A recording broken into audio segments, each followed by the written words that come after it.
Hello friends, कैसे हैं आप लोग। एक बार फिर से स्वागत है आपका अपने चैनल में। आज हम बात करने वाले हैं कोशिका विज्ञान से रिलेटेड महत्वपूर्ण प्रश्नों के बारे में, जो कहीं ना किसी परीक्षा में पूछे गए हैं और आगे भी पूछे जाएंगे। तो चलिए प्रारंभ करते हैं। शेल नाम किस जीव वैज्ञानिक ने सर्वप्रथम दिया? जो शेल है वो नाम जो है वो किस जीव विज्ञान वैज्ञानिक ने सर्वप्रथम दिया? तो इसका सही आंसर हो जाएगा आपका option number A, Robert Hooke. Next question की ओर बढ़ते हैं। क्वेश्चन नंबर 2 है, किसकी उपस्थिति के कारण किसी पादप कोशिका और पशु कोशिका में अंतर पाया जाता है? तो देखिए, किसकी उपस्थिति होती है? क्लोरोप्लास्ट भी होता है उसमें। कोशिका भित्ति, जो कोशिका भित्ति होती है वो पादप कोशिका में पाई जाती है और पशु कोशिकाओं में नहीं पाई जाती कोशिका भित्ति। तो इसका सही आंसर हो जाएगा आपका ऑप्शन नंबर बी, कोशिका भित्ति। जो कोशिका कलाएं हैं वो आपकी दोनों में पाई जाती हैं, केंद्रक भी दोनों में पाया जाता है, और क्लोरोप्लास्ट केवल आपके पादप में पाया जाता है। तो जो डिफरेंट होता है वो आपका क्या होता है? कोशिका भित्ति होती है। ठीक है, नेक्स्ट क्वेश्चन की ओर बढ़ते हैं। आपका क्वेश्चन नंबर 3 है, कोशिकीय व आणविक जीव विज्ञान केंद्र कहाँ स्थित है? जो कोशिकीय और आणविक जीव जो विज्ञान केंद्र है वो कहाँ पर स्थित है? तो इसका सही आंसर हो जाएगा आपका ऑप्शन नंबर सी, हैदराबाद में। कोशिकीय व आणविक जो जीव विज्ञान केंद्र है वो हैदराबाद में स्थित है। नेक्स्ट क्वेश्चन की ओर बढ़ते हैं। क्वेश्चन नंबर 4 है, कौन सी रचना जंतु कोशिका को वनस्पति कोशिका से विभाजित करती है? तो कौन सी रचना है जो जंतु कोशिका को वनस्पति कोशिका जो मतलब पेड़ पौधे हैं उनकी कोशिकाएं होती हैं, वो उनसे अलग करती हैं? वो कौन सी इसमें ऐसी चीज़ है? तो इसका सही आंसर हो जाएगा आपका ऑप्शन नंबर डी, सेंट्रियोल। ठीक है, सेंट्रियोल जो होता है वो जंतु कोशिका को वनस्पति कोशिका से अलग करता है।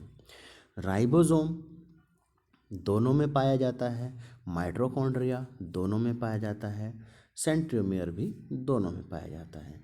जो सेंट्रियोल है वो केवल क्या है आपका जंतु कोशिका में पाया जाता है।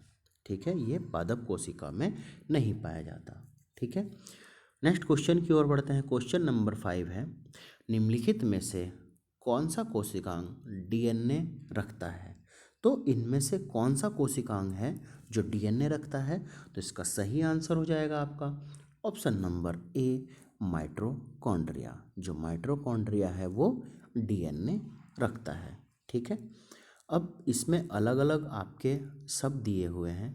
गोल्जी काय, ठीक है, गोल्जी काय है, लाइसोसोम है, और आपका सेंट्रियोल है, माइटोकॉन्ड्रिया है।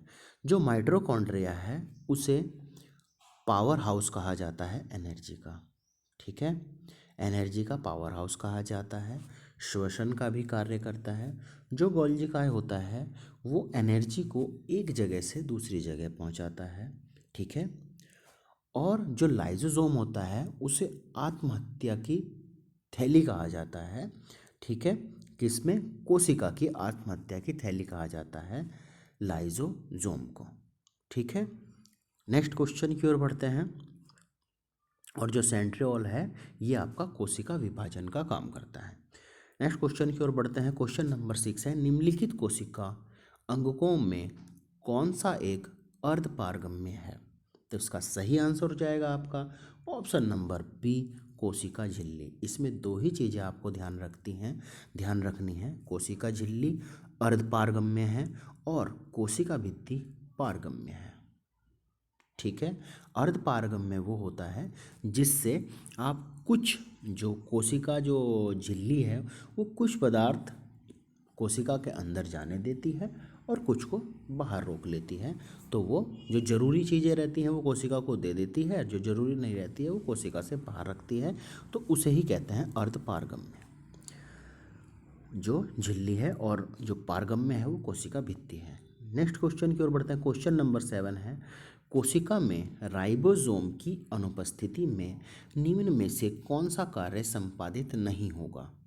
तो कोशिका में राइबोसोम की अनुपस्थिति में निम्न में से कौन सा कार्य संपादित नहीं होगा?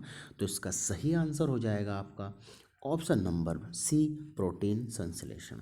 जो राइबोसोम होता है वो ईआर, ठीक है, ईआर पे पाया जाता है राइबोसोम। और उधर जो ये राइबोसोम होते हैं ये छोटे छोटे से आपके क्या होते हैं, पार्टिकल्स टाइप में होते हैं, छोटे छोटे धब्बे होते हैं ये, ठीक है, ईआर पे पाए जाते हैं। ये रफ साइड में पाए जाते हैं।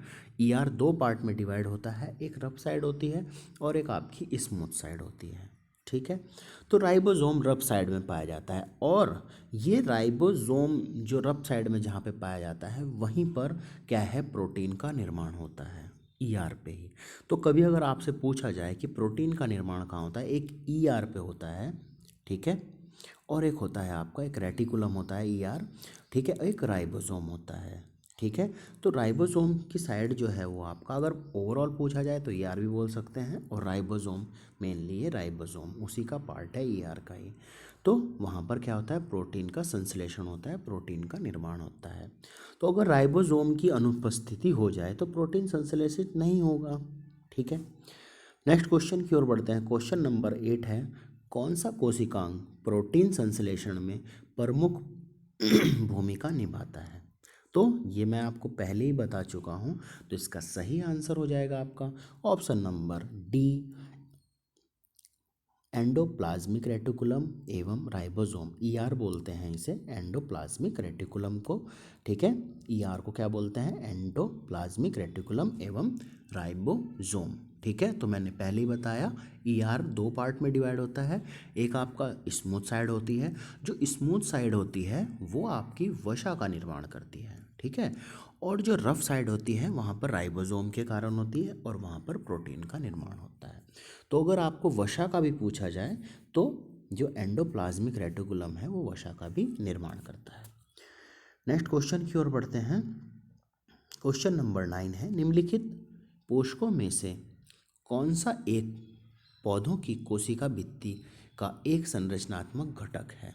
ठीक है, तो कौन से ऐसे पोषक हैं जो एक पौधों की कोशिका भित्ति का एक संरचनात्मक घटक है? तो इसका सही आंसर हो जाएगा आपका ऑप्शन नंबर ए, मैग्नीज। जो कोशिका भित्ति है उसमें मैग्नीज पाया जाता है, ठीक है। नेक्स्ट क्वेश्चन की ओर बढ़ते हैं। क्वेश्चन नंबर आपका 10 है, यदि माइटोकॉन्ड्रिया काम करना बंद कर दें। अब हमें पता है कि माइटोकॉन्ड्रिया क्या करता है, ऑक्सीकरण का भी काम करता है, ठीक है, श्वसन का काम करता है, ठीक है, और पावर हाउस भी बोला जाता है इसे। तो अगर यही काम करना बंद कर दे तो क्या होगा, भोजन का ऑक्सीकरण होना बंद हो जाएगा। तो इसका सही आंसर हो जाएगा आपका ऑप्शन नंबर बी, भोजन का ऑक्सीकरण होना बंद हो जाएगा। नेक्स्ट क्वेश्चन की ओर बढ़ते हैं। क्वेश्चन नंबर 11 है, प्रोग्राम्ड सेल डेथ का कोशिकीय एवं आणविक नियंत्रण क्या कहलाता है? तो इसका सही आंसर हो जाएगा आपका ऑप्शन नंबर सी, एंजिंग। नेक्स्ट क्वेश्चन की ओर बढ़ते हैं। क्वेश्चन नंबर 12 है, न्यूक्लियस के बाहर डीएनए कहाँ मिलता है? देखिए, एक तो न्यूक्लियस में हमें डीएनए मिलेगा ही मिलेगा, ठीक है, उसके बाहर अगर हम बात करें तो डीएनए और कहाँ मिलता है? तो इसका सही आंसर हो जाएगा आपका option number D, mitochondria. Mitochondria में भी आपका डीएनए पाया जाता है और आपका न्यूक्लियस में भी डीएनए पाया जाता है। नेक्स्ट क्वेश्चन की ओर बढ़ते हैं। देखिए, अब इसमें कुछ आपके एक और शब्द आया है, अंतःद्रवी जालिका। जो अंतःद्रवी जालिका जो होती है वो एक आपका क्या होता है कि स्ट्रक्चर होता है, जाली के रूप में एक स्ट्रक्चर होता है कोशिका के अंदर, जो कोशिका को मजबूती प्रदान करता है। जैसे हमारे शरीर में हड्डियां मजबूती प्रदान करती हैं ना, वैसे ही कोशिका को जो है अंतःद्रवी जो जालिका है वो क्या करती हैं, मजबूती प्रदान करती हैं, ठीक है। नेक्स्ट क्वेश्चन की ओर बढ़ते हैं। क्वेश्चन नंबर 13 है, कोशिका का ऊर्जा हाउस हम पढ़ चुके हैं कि पावर हाउस जो है कोशिका का किसे कहा जाता है, तो किसे कहा जाता है, इसका ऑप्शन नंबर ए सही हो जाएगा। माइटोकॉन्ड्रिया को कोशिका का पावर हाउस कहा जाता है। नेक्स्ट क्वेश्चन की ओर बढ़ते हैं। क्वेश्चन नंबर 14 है, कोशिका का अंगक प्राय जंतु कोशिका में उपस्थित नहीं होता है। कोशिका का अंगक प्राय जंतु कोशिका में उपस्थित नहीं होता है, तो क्या उपस्थित नहीं होता है, तो इसका सही आंसर हो जाएगा आपका ऑप्शन नंबर बी, लवक, जिसे हम प्लास्टिड भी बोलते हैं, ये नहीं होता है। इसके 3 प्रकार होते हैं, ठीक है, क्लोरोप्लास्ट, ल्यूकोप्लास्ट और क्रोमोप्लास्ट, ठीक है। इसके बारे में हम डिटेल से जब कभी से डिटेल से पढ़ेंगे जीव विज्ञान को तब हम जानेंगे, लेकिन अभी ये जान लीजिए कि ये लवक होता है जो जंतु कोशिका में उपस्थित नहीं होता है। नेक्स्ट क्वेश्चन की ओर बढ़ते हैं। क्वेश्चन नंबर 15 है, कौन सी रचना जंतु कोशिका को वनस्पति कोशिका से अलग करती है, तो इसका सही आंसर हो जाएगा आपका ऑप्शन नंबर सी, सेंट्रोल, ठीक है, सेंट्रोल, ठीक है। देखिए जो यहाँ पर जो कोशिका विभाजन होता है वो सेंट्रोल के द्वारा होता है, और पौधों में जो कोशिका विभाजन होता है वो सेल प्लेट के द्वारा होता है, इतना ध्यान लीजिए। नेक्स्ट क्वेश्चन की ओर बढ़ते हैं। क्वेश्चन नंबर 16 है, निम्नलिखित में से कौन सबसे बड़ा कोशिकांग है, तो इनमें से सबसे बड़ा जो कोशिकांग है वो कौन है, तो इसका सही आंसर हो जाएगा आपका option number D, plastid. Plastid जो है सबसे बड़ा कोशिकांग है। नेक्स्ट क्वेश्चन की ओर बढ़ते हैं। क्वेश्चन नंबर 17 है, माइटोकॉन्ड्रिया किस में अनुपस्थित होता है, जो माइटोकॉन्ड्रिया है वो किस में अनुपस्थित होगा, तो इसका सही आंसर हो जाएगा आपका ऑप्शन नंबर ए, जीवाणुओं में माइटोकॉन्ड्रिया नहीं होता है, ठीक है। जो जीवाणु होते हैं जो श्वसन का, देखिए माइटोकॉन्ड्रिया क्या कर रहा है, श्वसन का काम कर रहा है, तो जीवाणुओं में जो द्रव होता है, जीव दो द्रव जो पाया जाता है जीवाणुओं में, वही श्वसन का काम कर देता है उसमें, तो इसीलिए वहाँ पर जो है माइटोकॉन्ड्रिया नहीं पाया जाता है। नेक्स्ट क्वेश्चन 18 है, कोशिका में प्रोटीन संश्लेषण कहाँ होता है, जो कोशिका होती है वहाँ पर प्रोटीन, हम पहले ही पढ़ चुके हैं, जो कोशिका होती है प्रोटीन संश्लेषण कहाँ होता है, तो इसका आंसर सही हो जाएगा आपका option number B, ribosome. Ribosome में प्रोटीन का निर्माण होता है, प्रोटीन संश्लेषण होता है। नेक्स्ट क्वेश्चन है, क्वेश्चन नंबर 19 है, जीव द्रव शब्द का प्रयोग सर्वप्रथम किसने किया, ठीक है, जो प्रोटोप्लाज्म है उसका जो शब्द है उसका प्रयोग सर्वप्रथम किसने किया, तो इसका सही आंसर हो जाएगा आपका ऑप्शन नंबर सी, पुरकिंजे, ठीक है, पुरकिंजे ने किया। नेक्स्ट क्वेश्चन की ओर बढ़ते हैं। क्वेश्चन नंबर 20 है, कौन सा कोशिकांग केवल पादप कोशिकाओं में पाया जाता है, ठीक है। देखिए कोशिका भित्ति हम पढ़ चुके हैं, केवल पादप में पाई जाती है। लवक हम पढ़ चुके हैं, केवल पादप में पाया जाता है। और रिक्तिकाएँ, ठीक है, रिक्तिकाएँ भी जो है वो केवल पादप में ही पाई जाती हैं। ये तीनों की तीनों जो है वो पादप कोशिकाओं में ही पाई जाती हैं, तो इसका ऑप्शन नंबर आपका डी जो है करेक्ट हो जाएगा। नेक्स्ट क्वेश्चन की ओर बढ़ता है। क्वेश्चन नंबर 21 है, जीव द्रव जीवन का भौतिक आधार है, यह किसने कहा है, तो इसका सही आंसर हो जाएगा आपका ऑप्शन नंबर ए, हैक्सले ने कहा है, जीव द्रव जो है वो जीवन का भौतिक आधार है। नेक्स्ट क्वेश्चन है, क्वेश्चन नंबर 22 है, अवर्णी लवक जिसे हम ल्यूकोप्लास्ट कहते हैं मुख्यतः पाए जाते हैं, तो कहाँ पाए जाते हैं, देखिए थोड़ा सा डिटेल में जाएंगे हम इसमें। मैंने आपको बताया एक क्लोरोप्लास्ट होता है, देखिए जो क्लोरोप्लास्ट होता है वो जो पत्तियां हैं उन्हें हरा रंग प्रदान करता है, क्लोरोप्लास्ट आपने पढ़ा भी होगा, जो पत्तियों को हरा रंग, और जो तने होते हैं वो भी हरे होते हैं, उनको जो हरा रंग जो प्रदान करता है वो क्लोरोप्लास्ट करता है। और जो ल्यूकोप्लास्ट होता है ये कलरलेस होता है और ये जड़ों में पाया जाता है। अब हमने ऑप्शन नंबर सी और डी जाना, जो जिसमें क्या होता है क्लोरोप्लास्ट होता है और वो उन्हें हरा रंग प्रदान करता है। ऑप्शन नंबर बी करेक्ट है, यहाँ पर ल्यूकोप्लास्ट जड़ों की कोशिकाओं में पाया जाता है, ठीक है, और ये क्या होता है कलरलेस होता है, अवर्णी लवक, ठीक है। तो इसका सही आंसर हो जाएगा आपका ऑप्शन नंबर बी, जड़ों की कोशिकाओं में पाया जाता है ल्यूकोप्लास्ट। नेक्स्ट क्वेश्चन की ओर देखिए, ल्यूकोप्लास्ट, हाँ ये भी जान लीजिए ल्यूकोप्लास्ट काम क्या करता है। जो आपका क्लोरोप्लास्ट है वो भोजन बनाने का काम करता है। वो क्या करेगा, प्रकाश संश्लेषण के द्वारा आपकी जो पत्तियां हैं, ठीक है, हरी पत्तियां और जो तने हैं वो भोजन को बनाएंगे। और जो ये है ल्यूकोप्लास्ट, ये भोजन को संग्रह का काम करता है, भोजन को इकट्ठे रखने का काम करता है, ठीक है।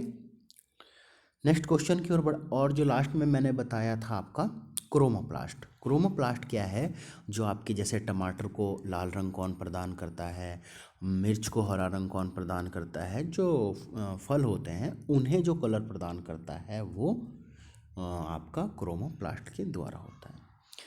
नेक्स्ट क्वेश्चन की ओर बढ़ते हैं। क्वेश्चन नंबर 23 है, डीएनए के द्विहेलिक्स प्रारूप की पहली बार किसने प्रस्तावित किया, ठीक है। जो आपका डीएनए होता है, देखिए दो चीज़ें होती हैं इसमें, एक डीएनए होता है, एक आरएनए होता है। तो जो डीएनए होता है वो डबल हेलिक्स होता है, द्विहेलिक्स होता है, और जो आपका आरएनए होता है वो सिंगल हेलिक्स होता है। उसमें एक सिंगल ऐसे सांप की तरह होता है और उसमें डबल होती है, ठीक है। तो इसका जो प्रस्तावित किसने किया इसे, तो इसका सही आंसर हो जाएगा आपका ऑप्शन नंबर सी, वॉटसन व क्रिक ने, ठीक है। नेक्स्ट क्वेश्चन की ओर बढ़ते हैं। क्वेश्चन नंबर 24 है, न्यूक्लियस की खोज सर्वप्रथम किसने की थी। जो न्यूक्लियस है उसकी खोज सर्वप्रथम किसने की थी, तो इसका सही आंसर हो जाएगा आपका ऑप्शन नंबर डी, ब्राउन ने न्यूक्लियस की सर्वप्रथम खोज की। नेक्स्ट क्वेश्चन है, क्वेश्चन नंबर 25 है, वास्तविक केंद्रक किसमें अनुपस्थित होता है। जो केंद्रक होता है वो किसमें अनुपस्थित होता है, तो इसका सही आंसर हो जाएगा आपका ऑप्शन नंबर ए, जीवाणुओं में केंद्रक भी नहीं पाया जाता है, ठीक है। तो ये 25 मोस्ट इम्पॉर्टेंट क्वेश्चन थे। आशा करता हूँ कि आपको वीडियो पसंद आया होगा, ठीक है। आपको बहुत सारी चीज़ें मैंने 25 से भी ज़्यादा क्वेश्चनों को कवर कराया, चीज़ें उसमें बताई। तो वीडियो पसंद आया तो अपने दोस्तों के साथ में शेयर करें, लाइक करें और चैनल को सब्सक्राइब करें। धन्यवाद।